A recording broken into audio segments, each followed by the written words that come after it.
यदक्षानम्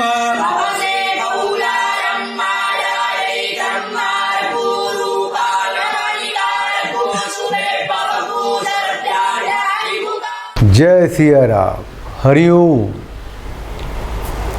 बिहार में फिर एक पत्रकार की हत्या हो गई। घर में बुलाया, सुबह 5:30 बजे दरवाजे पे नॉक किया, वो बाहर आए, उनको गोली मार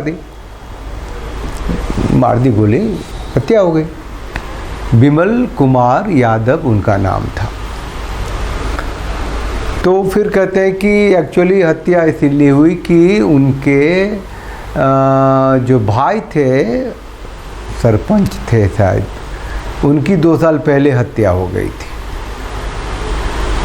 तो वो उसे गवाह थे, तो भैया गवाही ना दो, इसलिए उनकी हत्या हो गई।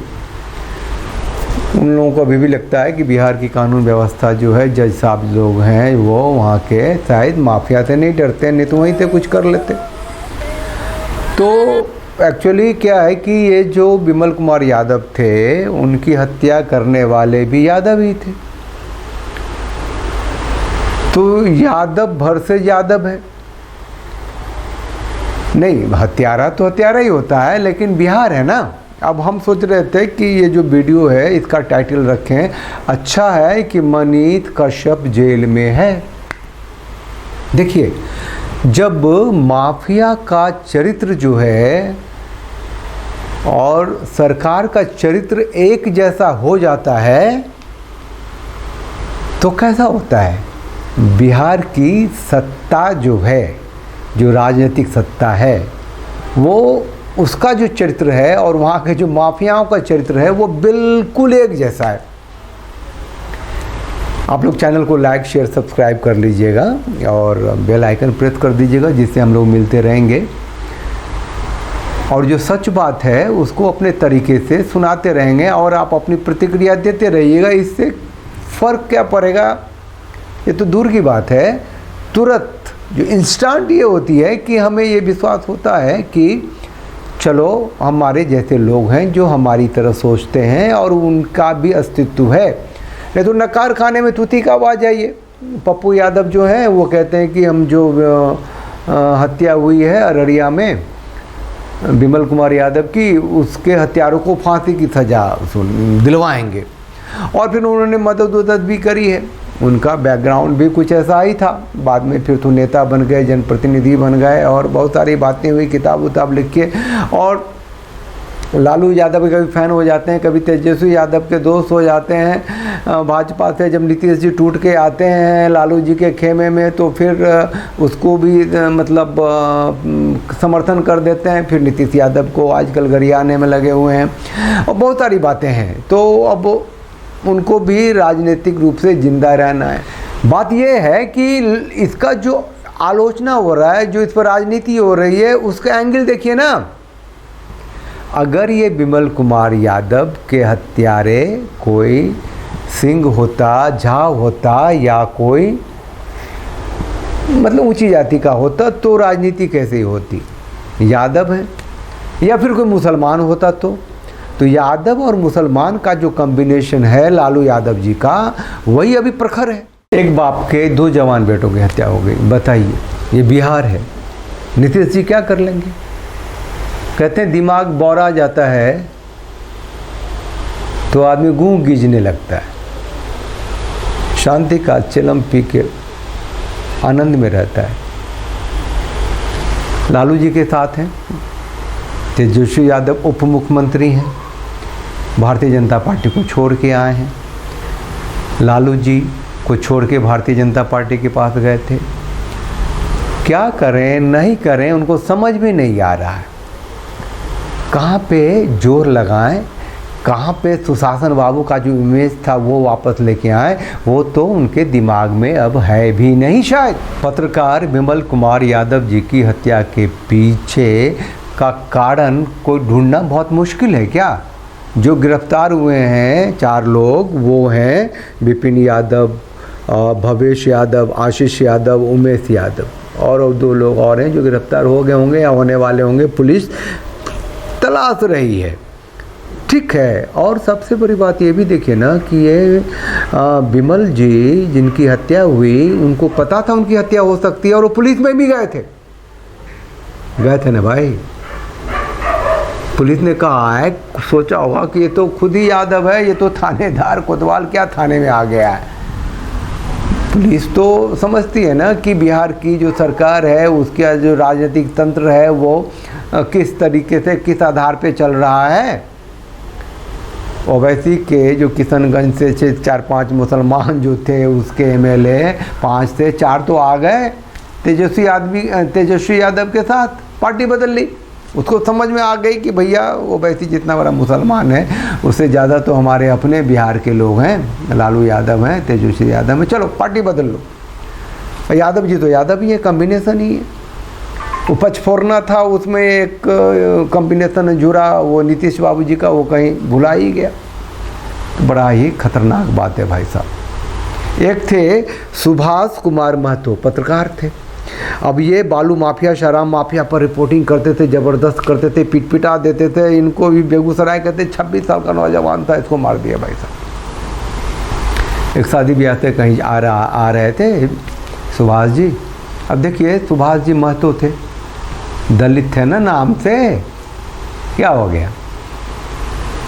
देखिए सच बात सुन लीजिए, जब तक बंटवारे के बाद के भारत में हिंदू सनातनी सत्ता की व्यवस्था नहीं आती है तब तक चेतना नहीं जागी है कि राजनैतिक तंत्र जो है बिहार का, उसने मनीष कश्यप पे एनएसए लगवा दिया। एनएसए राष्ट्रद्रोही। तो ये जो मनीष कश्यप बड़ा नाम हो गया था, यूट्यूब के माध्यम से उनके बहुत सारे फॉलोअर्स थे, तो इनकलाब जिंदाबाद हो गया। उसको अब शायद डायरेक्ट हिट नहीं किया जा सकता, उसकी हत्या शायद नहीं की जा सकती थी, या माफिया तंत्र है कर भी देते, कोई बात नहीं है। लेकिन अब चूंकि वो जेल में है इसीलिए ऐसा माना जाता है कि पूरी तरीके से तंत्र, जो राजनीतिक तंत्र है, जो कानून है, उसके खिलाफ उसने काम किया, तो उसकी सुरक्षा एक तरह से हो गई है। बाकी माफिया जो हैं वो किसको कभी भी टपका देते हैं, मार देते हैं। इसके पीछे का कारण क्या देखिएगा, जंगल राज जो है उसके पीछे का कारण ये है कि चेतना ही सोई पड़ी है ना बिहार की। बिहार में खास करके बिहार की बात कर रहा हूँ, 35 सालों से तो लालू नीतीश हैं। और बिहार का जो मिथिलांचल है, कटिहार है, पूर्णिया है, सहरसा है, किशनगंज है, ए भैया उसका नाम सीमांचल कर दिया है। और माफियाओं का गढ़ है, रोहिंग्या और बांग्लादेशियों का गढ़ है, वहाँ के अपराधों का गढ़ है। आती रहती ना खबरें यहाँ। तो बंटवारे के बाद के भारत में जो हिंदू चेतना से समृद्ध एक सत्ता होनी चाहिए थी, राजनीतिक व्यवस्था होनी चाहिए थी, हुआ नहीं। उसके प्रति चेतना भी जगी नहीं। बताइए, भूरा बाल हटाओ, लालू यादव ने जो कहा है ना, भूमियार हटाओ, ब्राह्मण हटाओ, कास्ट हटाओ, राजपूत हटाओ, लाला हटाओ, ये भूरा बाल हटाओ का क्या मतलब था? और हटाओ तो हटा, तो वोट कौन दिया? यादव ने दिया, मुसलमानों ने दिया। तो राजनैतिक सत्ता की नींव में हिंदू कहाँ है? सनातन कहाँ है? हिंदू की चेतना कहाँ है?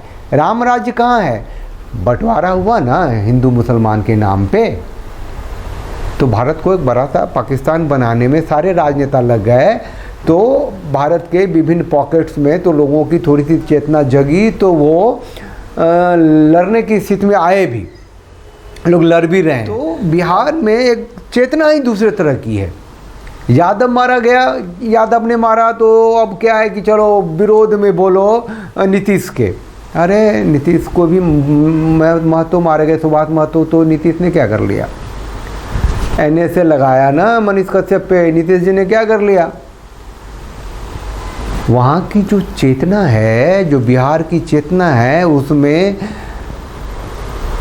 हिंदू सनातनी सत्ता की व्यवस्था जैसी कोई चीज़ है ही नहीं। शत्रु बोध उनके अंदर ख़त्म हो गया है कि किसने उनको ख़त्म किया। तो माफिया का जो चरित्र है वही वहाँ का सरकार का चरित्र है। सरकार ऐसे लगाती है और माफिया गोली मारती है। अब चूँकि कानून व्यवस्था है, बनी हुई है, तो गिरफ्तार होते हैं लोग, जेल जाते हैं। उसे एक को मारा, एक को जेल गया, तो जंगल राज कायम रहता है ना। आप इस चैनल को लाइक कीजिए, शेयर कीजिए, सब्सक्राइब कीजिए और बेल आइकन को प्रेस कर दीजिए, जिससे कि आपको नोटिफिकेशन मिलता रहेगा। और ये बात मान के चलिए कि बिहार में जो जंगल राज है उसके पीछे का कारण वहाँ जातिगत व्यवस्था में बिहार का बंटवारा है, हिंदू चेतना का लोप होना है। हिंदू एक राष्ट्र के रूप में जो परिवर्तित हो सकता था, उसके लिए जो चेतना चाहिए थी, हिंदू सत्ता की व्यवस्था जब आएगी तो जंगल राज क्या राम राज आएगा ना। अब जब जातियों में नहीं बटे होंगे तो आपकी लड़ाई का आधार क्या होगा? क्या होगा बताइए? नहीं होगा ना। चलिए, जिनकी हत्या हुई है उनसे भी कुछ सबक लें और ये ना सोचें कि चलो वो कुछ ऐसा करता था तो मारा गया, हमारा क्या है। किसी न किसी रूप में जो दानव प्रवृत्ति है वो आप तक पहुंच ही जाएगा, है ना। तो ये ज़रूरी है कि आप संगठित हों, अपने को सक्षम बनाएं और साथ रहें, जातियों में विभक्त न हों, हिंदू चेतना से संपुष्ट हों। जय सिया राम, हरि ओम।